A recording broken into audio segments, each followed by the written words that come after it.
आज जब मैंने लकड़ी का चूल्हा जलाया तो वो मुझे ताने मार रहा था, बहुत फनी। कह रहा था बेटा आई गए ना मेरे पास वापस लौट के, 2-4 साल पहले आई गैस के चक्कर में तो मुझसे लेके गए थे दुश्मनी।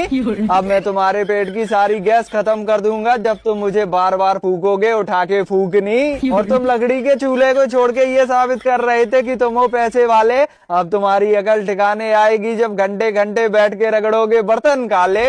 और सालों से ना तुमने मेरी तरफ पलट के देखा ना ही मुझको छुआ, अब इसका बदला लेगा तुम्हारी आंखों को रुला रुला कर मेरा धुआ। और मैं तुम्हें इतना लाड़ प्यार दूंगा कि तुम जीवन में नहीं पाओगे भूल। तुम्हारा पेट पिचक जाएगा फूक मारते मारते और गाल जाएंगे फूल। बात कहूँ, लोग कहते हैं कि बहुत ही भाग्य से ये मानव का जीवन और मानव का शरीर मिलता है, लेकिन सच तो ये है कि पाप और कर्मों का फल भोगने के लिए ये मानव का तन मिलता है।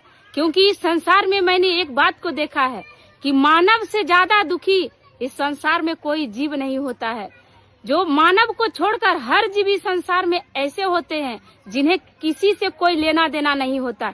किसके जिंदगी में क्या चल रहा है, दुख कब आ रहे हैं, सुख कब आ रहे हैं, उनको कुछ भी प्रभाव नहीं पड़ता है। दुख आए तो भी सही, सुख आए तो भी सही, किसी के जिंदगी में क्या चल रहा है उनको कोई लेना देना नहीं होता है। लेकिन एक मानव ही होते हैं जो दूसरा का दुख आए तो लोग कहेंगे कि उसके कर्मों का फल मिल रहा है, लेकिन जब खुद का दुख आए तो लोग कहेंगे ये तो प्रकृति का नियम है, दुख सुख तो आता जाता रहता है। लेकिन और मानव में क्या कमी है कि वो अपने घर से ज्यादा दूसरों के घर में ताक झांक करेंगे, उसके घर में क्या चल रहा है, अपने जिंदगी को नहीं देखेंगे कि मेरे जिंदगी में और मेरे घर में क्या चल रहा है, बस दूसरों को देखेंगे कि उसके घर में क्या चल रहा है क्या नहीं चल रहा है। दुख आया तो दहाड़े मार मार कर रो रहे हैं, सुख आया तो अकड़ कर चल रहे हैं कि हम हैं सो कोई है ये नहीं है।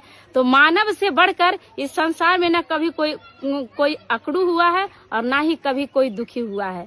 तो ये मानव का शरीर लोग कहते हैं कि बहुत भाग्य से मिलता है, लेकिन रियल यही है कि लोग कर्मों का फल भोगने के लिए ही मानव तन मिलता है कि जाओ मानव तन लेकर तुम अपने कर्मों का फल भोगो और दुख सुख में लिपटा रहो। क्या सच है कमेंट में जरूर बताइएगा।